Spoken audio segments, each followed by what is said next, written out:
네, 교수님, 선생님 안녕하세요. 안녕하세요. 네, 두 번째 뵈니 더 반가운데요. 네, 지난 토론 때 저희가 인공지능 기술로 인해 변화되는 모습을 살펴봤어요. 근데 오늘은 살짝 어두운 내용입니다. 이제 인공지능 기술이 사람을 사실 편리하게도 해주지만 가져오는 문제들이 굉장히 많거든요. 그래서 저희가 거기에 대해서 알아야만 어떻게 인공지능 기술을 발전시킬지 방향이 나오기 때문에 저희가 오늘 그런 부분들을 좀 살펴보고자 합니다. 그래서 인공지능 문제하면 제가 제일 많이 봤던 곳이 영화였는데요. 이제 SF 영화 혹시 보신 적 있으세요? 많이 봤었죠. 예, 네. 좋아합니다. 네. 저도 이제 그 터미네이터나 이런 영화들을 봤었는데 한번 같이 보실까요?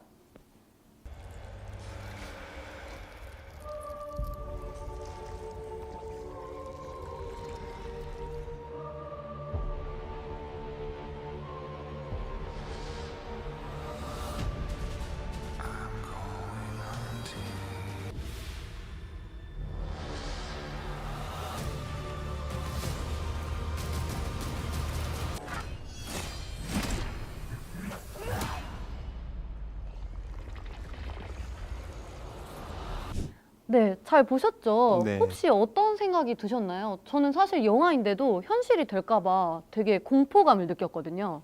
영화가 만들어질 당시에 앞으로 발전되는 기술에 대해서 약간 걱정하고 두려워하는 사람들의 마음이 잘 표현된 것 같습니다. 네, 저는 정말 재미있게 봤던 영화인데요. 뭐 어릴 때 볼 때는 막 정말 저런 인공지능 로봇이 나타나면 어떡하나 막 무서워하면서도 또 재미있게 봤던 것 같아요. 이 터미네이터가 1984년에 시작된 영화더라고요. 그러니까 40년 전에 거의 이런 상상력을 가지고 영화를 만들었다는 것 자체도 사실은 굉장히 놀랍기도 한데 어떤 면에서는 보면 좀 극단적이긴 하지만 인공지능의 어떤 부정적인 모습을 정말 잘 드러낸 영화가 아닌가 생각을 합니다.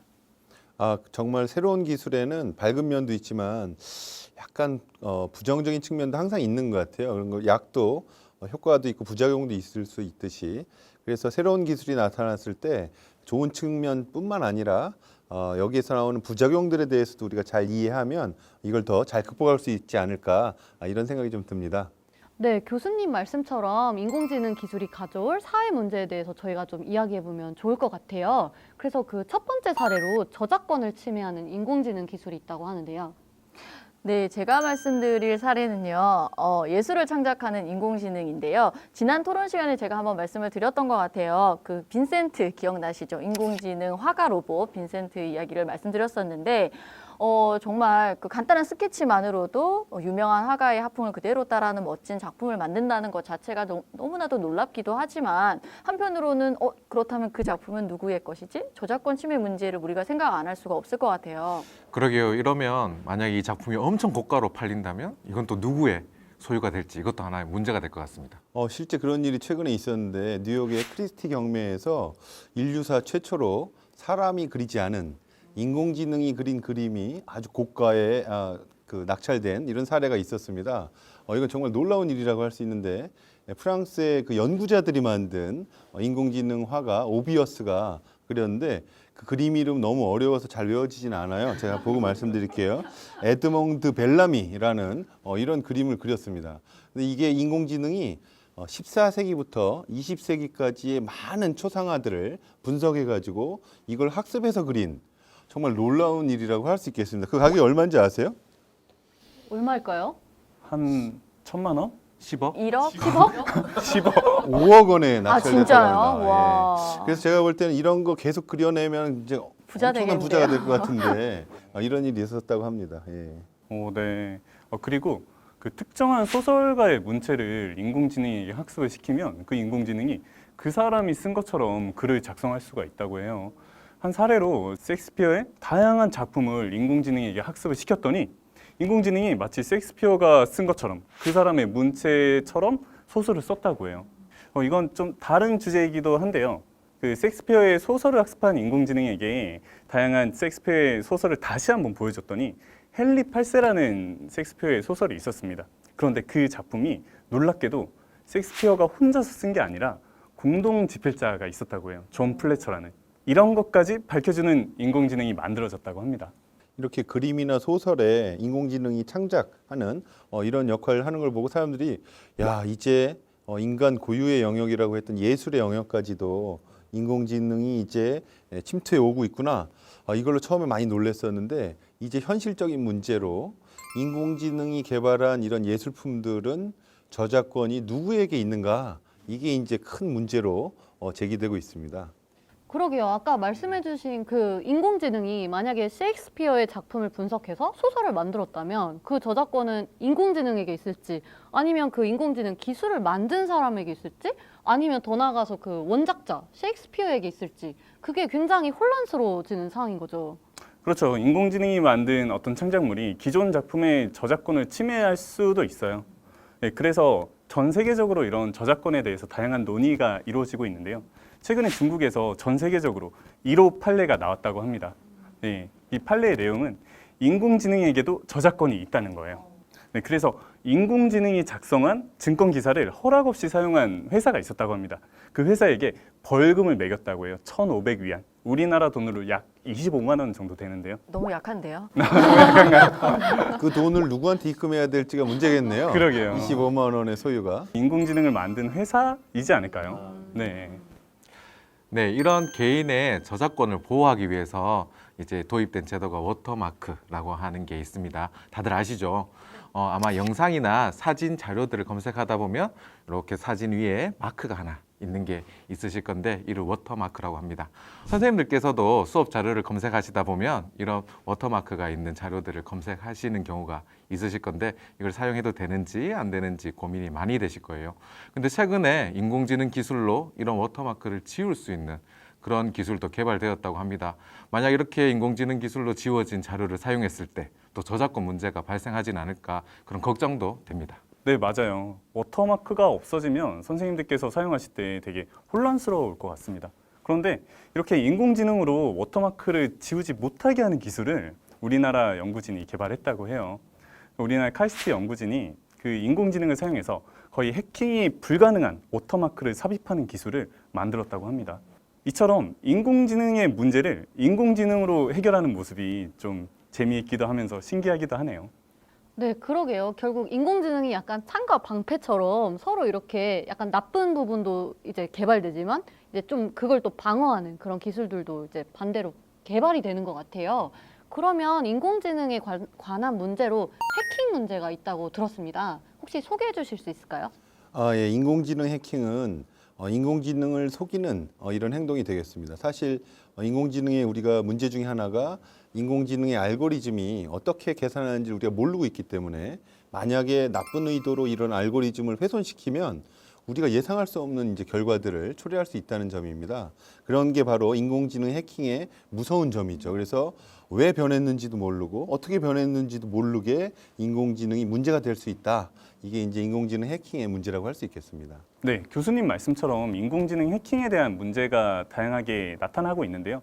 그 중에 하나로 자율주행 자동차에 대한 해킹도 문제가 되고 있습니다. 자율주행 자동차는 카메라를 통해서 주변의 사물을 인식해서 주변에 무엇이 있는지 그리고 내가 가야 할 곳이 어디인지를 확인할 수가 있어요. 그런데 최근에 인공지능을 통해서 이렇게 자율주행 자동차의 카메라, 즉 눈을 속일 수 있는 패치를 개발할 수 있다고 해요. 그러니까 정지라고 적힌 그 표지판이 있는데 자율주행 자동차가 정지라는 표지판을 보고 멈춰야 되잖아요. 그런데 이 해킹으로 만든 패치를 그 거기에다가 딱 붙이면 자율주행 자동차가 그것이 정지가 아니라 뭐 계속 가도 좋다 이런 식으로 인식을 한다는 거예요. 그런데 그 패치가 우리의 눈으로 봤을 때는 전혀 티가 안 난다는 거죠. 그래서 이런 해킹에 대한 기술을 통해서 어떻게 보면 우리의 삶까지 좀 위험에 빠지게 하는 그런 기술들도 개발되고 있습니다. 그런 걸 개발하는 사람들은 누군지 모르지만 꼭 잡아서 처벌을 좀 해야 되겠어요. 네. 맞습니다. 또 다른 사례가 있습니다. UC 버클리 대학에서는 사람의 귀에 들리지 않는 고주파대 음력을 이용해서 인공지능 스피커를 해킹하는 실험을 한번 해보았습니다. 스피커를요? 네. 그래서 이 인공지능 스피커에 사용되는 대표적인 인공지능 비서인 애플의 시리, 그리고 아마존의 알렉사, 그리고 구글의 구글 어시스턴트를 대상으로 사람들 몰래 문자를 보내거나 그다음에 전화를 해보는 실험을 해보았는데 안타깝게도 모든 서비스에서 사람들 몰래 이것이 성공했다고 합니다. 네, 이런 인공지능 비서를 해킹하는 것은 사람들 몰래 결제를 한다라는 그런 측면에서 보면 정말 큰 문제로 다가올 수가 있습니다. 정말 무서운 일이네요. 제가 이정서 쌤 이야기 들으니까 생각나는 사례가 있는데요. 그 미국에서 그 6살짜리 꼬마 아이가 쿠키가 먹고 싶었나 봐요.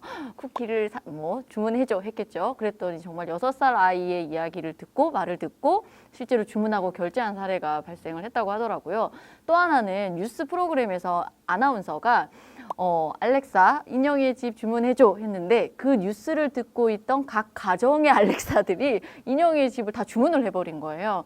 물론 이 같은 사례는 사실 악의적인 의도가 있는 것은 아닌데 누군가가 이걸로 악의적으로 이용을 한다면 진짜 큰 문제가 발생할 수도 있을 것 같아요. 그 회사는 좋았겠는데요. 인형의 집 회사는. 네. 네, 선생님 말씀 들어보니까 이제 인공지능 기술이 저희 생활 속에 밀접하게 점점 더 들어오고 있는데 만약에 해킹이 이렇게 일어난다면 저희가 정말 많은 문제를 겪게 될 것 같아요. 그리고 또 다른 문제도 있다고 들었습니다. 맞아요. 요즘에 가짜 뉴스에 대한 문제도 많이 나오는데요. 제가 한번 자료를 준비했습니다. 한번 자료를 보실까요? 오바마 전 미국 대통령이 누군가 없는 말을 영상으로 조작해내는 상황을 경고합니다. We're entering an era in which our enemies can make it look like anyone is saying anything at any point in time, even if they would never say those things. 그러나 이 말을 하는 영상 속 오바마조차도 진짜 오바마가 아닙니다. 실제 말의 주인공은 지금 화면의 오른편에 있는 영화 감독입니다. 오바마는 이 감독이 컴퓨터로 자신의 입술 모양만 합성해 만든 이미지일 뿐입니다. 이른바 딥페이크 영상으로 그렇게 첨단 기술도 아닙니다. 특정인의 표정이 다양하게 담긴 15초 분량의 원본 영상과 웹캠, 얼굴 매핑과 목소리 변환 프로그램만 있으면 조작이 가능합니다. 유명 영화 배우의 이미지를 합성해 포르노물을 만들면서 시작된 딥페이크 영상은 갈수록 기술이 교묘해지고 있습니다. 누구나 마음만 먹으면 이렇게 영락없는 오바마가 트럼프를 욕하는 영상을 만들 수 있다는 얘기입니다. President Trump is a total and complete dipshit. Now, you see, I would never say these things. 네, 이러한 자료는 제가 많이 봤는데도 볼 때마다 신기한 것 같습니다. 진짜 같아요. 예. 저는 이게 가짜라는 거를 알고 보지만 사람들도 이렇게 인공지능을 이용해서 가짜 뉴스가 만들어지고 있다는 것을 좀 더 많이 알았으면 좋겠습니다. 아니 정말 놀라운데요. 이게 근데 가짜 뉴스 자체도 문제지만 이게 뭐 성범죄라든지 정말 조직적인 범죄에 활용이 되면 정말 큰 문제가 아닐 수 없을 것 같아요. 맞아요. 저희 원래도 그런 허위 뉴스라든지 이런 가짜 때문에 굉장히 고통받는 사실 연예인들도 많았잖아요. 근데 이제 이런 기술이 개발되면은 뭔가 불법적인 영상을 만들거나 해서 더 문제가 심해질 것 같습니다. 그래서 우리가 딥페이크라는 이런 기술들이 유명인들의 어떤 저런 모습을 보면 사실은 저건 아닐 것 같다 이렇게 금방 쉽게 차이가 되는데 구분이 되는 이런 것들은 오히려 더 문제가 적을 수 있지만 가짜뉴스의 핵심은 정말 아주 작은 부분을 고치고 아주 잘 구분되지 않도록 바꾸는 이런 것들이 진짜 가짜뉴스가 더 큰 피해를 줄 수 있고 사람들의 생각을 이렇게 왜곡시킬 수 있는 이런 문제가 있지 않나 이런 생각이 좀 듭니다. 네, 교수님 말씀을 들으니까 제가 딱 떠오르는 게 바로 보이스피싱입니다. 이런 딥페이크 기술로 인해서 이제 보이스피싱을 더 걱정을 해야 되는 그런 시기가 된 것 같습니다. 최근에 많이 사용하고 있는 클로바의 음성 같은 경우에도 이제 사람들이 구분을 못할 정도로 많이 발전해 있는 것도 사실입니다. 실제로 사람하고 직접 대화하는 것처럼 생생하게 느껴질 건데요.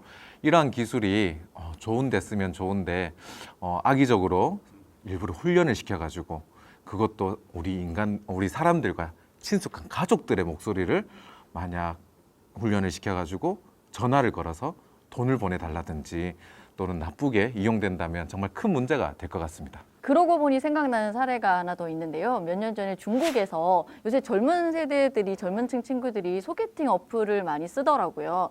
근데 중국의 그 남자분들이 소개를 받았는데 알고 보니 그 여자친구가 실제 사람이 아니었던 거예요. 인공지능이었던 거죠. 그러니까 금전적인 피해도 피해지만 그 사실을 알았을 때 느꼈던 정신적인 피해는 정말 클 것 같거든요. 정말 내가 지금 이야기하고 소통했던 그 사람이 아닌 거예요. 그러니까 굉장히 이런 부분에서도 우리가 생각을 좀 해야 될 것 같다는 생각이 들어요. 정신적 피해 보상을 받아야 돼요. 네. 근데 그렇게 사람 마음을 가지고 장난치면 안 되는데, 그쵸? 그리고 제가 또 생각나는 게 인공지능 기술하면 이제 데이터가 굉장히 재료가 되는 거잖아요. 근데 이제 저희의 그런 일상의 모든 것들이 이제 데이터가 될 수 있잖아요. 그러면 그런 문제는 혹시 없을까요? 약간 조금 시간이 된 영화이긴 한데 마이너리티 리포트 보신 적이 있는 것 같은데요. 이 영화에서는 범죄에 대해서 데이터를 가지고 사전에 예측하는, 우리가 이제 인공지능이 사실 예측을 하는데 많이 쓰이고 있기 때문에 그래서 범죄자를 예측해서 미리 체포하는 범죄 현장에서 그걸 다 기억하실 것 같은데요. 이런 것들이 이제 빅데이터를 활용해서 현재에도 우리나라에서도 우범 지역을 미리 발견해서 순찰을 돈다든지 또 이런 것들이 나타나고 있는 현상이라고 할 수 있겠습니다. 근데 여기서의 문제점은 사람에 대해서 데이터를 활용해서 예견한다든지 낙인을 찍는다든지 이런 문제가 발생하면 안 되겠죠. 네. 네, 교수님 말씀처럼 나에 대한 데이터들, 요즘에 나에 대한 데이터, 개인 정보들이 내가 제대로 관리하지 않으면 웹상이나 아니면 많은 곳에 떠돌아다닐 수 있잖아요. 뭐 나의 성별이라든지 뭐 내가 좋아하는 것이라든지 이런 다양한 나와 관련된 데이터를 머신러닝 알고리즘과 결합해서 인공지능을 만들 수 있습니다. 그래서 내 행동을 예측하는 인공지능까지 만들 수가 있는 거죠. 나에 대한 정보를 통해서 내가 어떤 것을 사고 그리고 내가 어떤 결정을 할지에 대해서도 예측을 할 수 있습니다. 네, 두 번째는 머신러닝을 통해서 빠진 데이터를 채울 수 있다는 문제도 생각을 해볼 수 있을 것 같아요. 우리가 왜 사이트에 가입을 하거나 어떤 서비스를 이용할 때 개인정보 제공에 동의를 하잖아요. 근데 어떤 개인정보는 내가 이렇게 공개하고 싶지 않은, 밝히고 싶지 않은 정보인 경우에 우리가 그거를 체크를 안 하고 빈칸으로 둘 수도 있는데 그 인공지능이 예측을 해서 예상을 해서 그 빈칸을 채워 넣기를 한다라는 거죠. 내가 밝히고 싶지 않아서 사실 채워 넣지 않았던 정보인데 그거를 인공지능이 채워 넣는다는 것 자체도 문제가 되지만 만약에 인공지능이 넣는 그 정보가 실제 나와 내 정보가 아닐 수도 있는 거거든요. 그런 문제들도 우리가 한번 생각을 해봐야 할 것 같아요. 그러면 그 컴퓨터 상에는 내가 아닌 내가 존재하게 되는 거네요. 네. 네, 이렇게 모아진 데이터로 그리고 예측이 가능해진 개인의 이런 생활로 인해서 발생된 문제도 하나 있습니다. 실제로 네덜란드 노테르담에 소재한 주유소들은 이것을 악용한 사례가 있는데 이곳에 자주 주유를 하는 고객이나 그리고 이곳에 꼭 들러서 기름을 넣을 것 같은 그런 고객들이 이 근처에 오게 되면 주유의 가격을 높게 표시하고 그렇지 않은 경우에는 오히려 더 낮게 해서 사람들이 와서 주유를 하게끔 유도를 하기도 한다고 합니다. 그 단골 손님한테 우대 정책을 써야 되는데 거꾸로네요. 그러니까요. 아니 그러고 보니까 우버 다들 아시죠? 저도 뭐 해외 나가면 종종 이용을 하고는 하는데 우버가 그런 이 가격 책정 전략을 이제 인공지능을 통해서 쓰고 있다고 해요. 그게 무슨 말이냐면 이제 제가 만약에 어디 이제 우버를 부를 일이 있을 때 배터리가 얼마 없어요. 마음이 급해지겠죠. 그런 사람의 심리가 있잖아요. 그러니까 이 사람이 배터리가 얼마 없으니까 높은 가격을 불러도 그냥 콜을 할 것이다.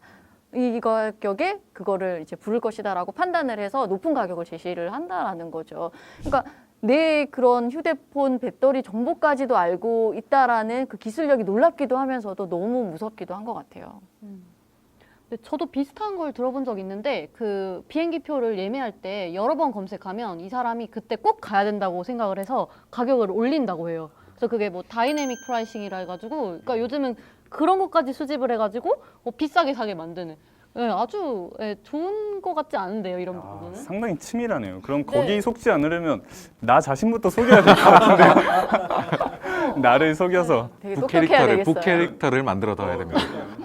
그럼 저희가 개인정보 유출에 대해서도 좀 다뤄볼까요?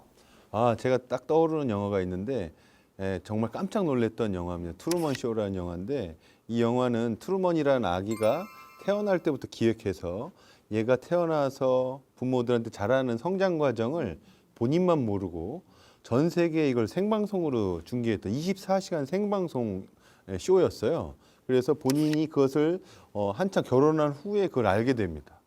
그래서 자기가 정말 기획된 아이였구나. 내 개인정보가 전부 다 유출된 상황이었구나라는 걸 보고 경악하는 영화인데 사실 그 영화를 보는 중에도 잘 모르고 본인들은 나오는 사람들은 전부 다 거기에 그 연기자로 참여하는 본인만 모르게 하는 그 영화였는데 지금 세상에 정말 내가 모르게 나의 모든 것들이 이렇게 다 공개된다면 얼마나 이게 놀라울까, 상처를 받을까 이런 생각을 좀 하게 됩니다. 사실 지금 저희가 살고 있는 이런 사회에서도 트루먼 쇼와 같이 실시간으로 저희의 모습들이 CCTV라든지 이런 보안 TV라든지 이런 걸 통해서 찍히고 있는 것도 사실입니다. 근데 트루먼 쇼와 차이점은 그것이 공익을 위해서 사용되고 있다라는 점인 것 같습니다. 그런데 만약에 이런 정보들이 트루먼 쇼와 같이 공익이 아닌 사익으로 사용된다면 문제가 좀 심각해질 것 같습니다. 아니 그냥 나의 일거수일투족이 생중계된다라는 것 자체가 정말 상상도 못할 것 같아요. 너무나도 이제 정말 끔찍할 수도 있을 것 같다라는 생각이 드는데, 그러니까 누구나 정말 공개하고 싶지 않은 나의 개인 생활, 사생활이라는 것이 있는데 그것이 나도 모르는 사이에 보이지 않는 눈과 귀에 의해서 유출이 되고 그 유출로 끝나는 것이 아니라 그게 또 조작으로 내가 통제가 될 수도 있는 상황인 거잖아요. 그래서 우리가 이런 개인정보 유출에 대해서만큼은 좀 더 신중할 필요가 있다고 생각이 들어요. 네, 혹시 그 이와 관련해서 센스타임이라는 회사 아세요? 그 센스타임이라는 회사는 중국의 회사인데 안면 인식으로는 세계 최고라고 합니다. 그런데 그렇게 안면 인식으로 세계 최고가 될 수 있었던 까닭이 중국 정부가, 중국의 인구가 많잖아요. 14억 명이나 되는데 그 사람들의 개인정보에 접근할 수 있는 권한을 줬대요. 그래서 세계 최고가 됐다고 합니다. 그야말로 빅데이터네요. 그렇죠. 네, 이처럼 개인 정보를 많이 모으는 그 CCTV나 중국의 사례처럼 개인 정보를 많이들 이제 모으려고 하는 이유는 바로 이런 개인 데이터가 많으면 많을수록 인공지능의 성능이 좋아지기 때문입니다. 그래서 세계 각국에서는 이런 개인 데이터를 모으기 위한 많은 노력들을 기울이고 있습니다. 실제로 영국 정부는 2005년 생체 주민증을 도입을 했었는데 이것이 개인 프라이버시 문제로 인해서 2011년 모두 폐기되는 사례도 있었습니다. 하지만 중국 다음으로 인구가 많은 인도에서는 이러한 개인 데이터를 모으는 작업들을 계속해서 진행하고 있습니다. 인도 정부는 12억이나 되는 전 국민을 대상으로 지문 그리고 홍채 데이터를 모으고 있는데 이 프로젝트의 이름은 인디아 스택이라고 합니다. 이 프로젝트는 생체 인증용 디지털 정보 수집으로는 세계 최대 규모라고 합니다. 네, 그렇군요. 교수님 혹시 또 다른 사례는 없을까요? 네, 좀 우려되는 것 중에 하나가 마케팅에서 우리가 추천 서비스라고 하는 레코멘더 시스템이라고 하는데 이건 인공지능이 다음에 구매를 예측해서 홍보하는 이런 시스템이라고 할 수 있겠습니다. 이런 것들이 사실 편리한 점도 있지만 사람들을 어떤 특정한 영역으로 몰아가는 이런 특징이 있다고 할 수 있어요. 그래서 예를 들어서 제가 그 동료 교수님이 골프채를 사신다고 해서 제가 한번 이렇게 골라드렸는데 그 다음부터는 모든 광고가 골프채만 저한테 와서 마치 골프채에 꽂혀 있는 사람으로 저를 만들어 버리거든요. 그래서 이런 것들이 사람을 한쪽으로 편향시키는 이런 것들이 이제 있을 수 있다라는 우려는 좀 있을 수 있는데 이런 거 경험해 보셨을 텐데 선생님들은 어떠세요? 저는 지금은 못 가지만 예전에 해외여행을 많이 준비할 때는 광고 중간중간에 최저가 광고가 많이 뜨더라고요. 그래서 저한테는 아주 편리했던 그런 기억도 있습니다. 근데 저는 또 한편으로 불편했던 게 실제로 더 최저가인 상품이 있는데 그 광고되는 상품이 먼저 뜨게 만들어 놓잖아요. 그래서 실제로 최저가인 상품을 못 찾고 오히려 광고된 상품이 정말 최저가인 줄 알고 막 그런 들어가는 안 좋은 경우도 있었던 것 같아요. 그 실제 그 연구 결과에 의하면 응답자의 그 한 51%는 온라인 그 맞춤형 광고에 대해서 불쾌한 감정을 경험한 적이 있다. 이렇게 응답을 했고 한 58%는 내 정보가 유출되는 거 아닌가에 대한 불안감을 느꼈다. 이런 응답을 한 것으로 나타나고 있습니다. 맞아요. 광고를 봤을 때 맞춤형 광고를 봤는데 내가 관심 없는 광고가 자꾸 뜨면 얘가 나를 뭘로 보고? 이런 생각도 들고 아니, 인공지능 성능이 좋지 않나? 저 같은 경우는 일을 하다가 막 광고들이 뜨니까 일하다가 흐름이 계속 끊기는 거예요. 어느 순간 저도 혹해가지고 보고 있고 다시 돌아오고 일하다가 막 이런 걸 반복하니까 되게 불편했던 경험이 있었던 것 같아요. 맞습니다. 그런 것도 이제 좀 적절히 되면 좋을 텐데 그러니까 너무 지나치게 그 온갖 사이트에 도배돼 있는 거 보신 적 있죠? 기사 같은데 좀 불편하더라고요. 그런 부분들은. 그래서 저희가 지금까지 인공지능의 그런 문제점에 대해서 좀 이야기를 나눠보았는데요. 선생님들 혹시 어떤 생각이 드셨는지 마지막 한마디 정도 부탁드릴까요? 네. 저는 제가 생각할 때 막연한 두려움을 가질 필요는 없다고 생각을 해요. 뭐 인공지능을 너무 과대평가해서 조심하고 두려워하고 뭐 막을 필요는 없지만 그럼에도 불구하고 지금 이렇게 이야기 나누었던 것처럼 사전에 미리 예상할 수 있는 그런 문제들에 대해서는 우리가 조금은 철저하게 대비를 해야 할 필요가 있다고 생각합니다. 특히 아까 말씀드렸던 인공지능과 관련된 나의 정보, 나의 데이터들을 내가 알고 있고 어떻게 내가 주체적으로 결정할 수 있는 그런 부분들이 반드시 필요하다고 생각을 하고요. 기업 같은 경우에도 좀 투명하게 이런 부분들에 대해서 민감성을 좀 가지고 윤리적인 문제에 대해서 민감성을 가지고 이제 정당하게 동의를 구하고 사용하는 것이 훨씬 더 장기적으로 봤을 때는 유리하지 않나라는 생각을 합니다. 네, 오늘 이렇게 말씀을 나눈 게 어떻게 보면 인공지능의 어두운 면이잖아요. 그래서 내가 교사로서 아이들에게 이런 어두운 면을 가르쳐 주는 것이 과연 좋은 것인가라는 생각을 한번 해봤어요. 그런데 우리 아이들이 앞으로 살아갈 그런 미래 사회, 인공지능 사회에서는 어떻게 보면 이렇게 좋지 않은 부분을 알려주는 것도 인공지능에 대한 리터러시를 키워줄 수 있는 그런 방법이라는 생각도 들었습니다. 그렇습니다. 제가 생각하기에도 인공지능으로 발생된 여러 가지 문제점들을 우리가 사전에 인지하고 이것을 이겨내고 극복해낼 수 있도록, 특히 이제 우리 아이들은 이제 미래 주역이기 때문에 이런 문제점에 대해서 명확하게 이해하고 있는 게 좋을 것 같고, 제가 아까 말씀드린 추천 서비스 중에서도 이렇게 막 상품을 추천하는 것도 있지만 제가 교육부하고 지금 개발하고 있는 거는 독서 관리 시스템에서 아이들에게 좋은 책을 추천해주고 더 좋은 쪽으로 이끌어주는 추천 서비스도 있거든요. 그래서 아이들이 하나의 기술이 밝은 면도 있지만 어두운 면도 있고 우리는 밝은 면을 지향해야 된다. 이런 거에 대해서 명확히 이해하는 이런 것이 되면 좋겠습니다. 네. 교수님 정말 좋은 말씀 너무 감사합니다. 오늘 저희가 이렇게 인공지능 문제에 대해서 같이 고민해보는 시간을 가졌는데요. 선생님들한테도 많은 도움이 됐으면 좋겠습니다. 수고하셨습니다. 오늘의 연수 내용을 정리해줘. 인공지능이 발전함에 따라 저작권, 해킹의 문제, 그리고 선택의 자유 침해 문제 등이 화제에 오릅니다. 바르게 활용하면 우리의 삶을 편리하게 해주지만 악용하거나 잘못 사용할 경우 인간의 자유를 침해하고 섣부른 판단에 의한 낙인 효과가 우려됩니다. 인공지능의 발전을 위해 개인정보 데이터 수집에 관한 문제점이 대두됩니다. 일각에서는 개인정보 유출을 우려하여 맞춤형 광고 등을 불편해하기도 합니다. 인공지능 기술의 문제점을 바르게 알고 좋은 방향으로 인공지능 기술이 사용될 수 있도록 교육하는 것이 중요합니다. 이번 시간에는 인공지능의 문제점 바로 알기에 대하여 학습하였습니다. 다음 시간에는 인공지능과 윤리에 대하여 학습하겠습니다.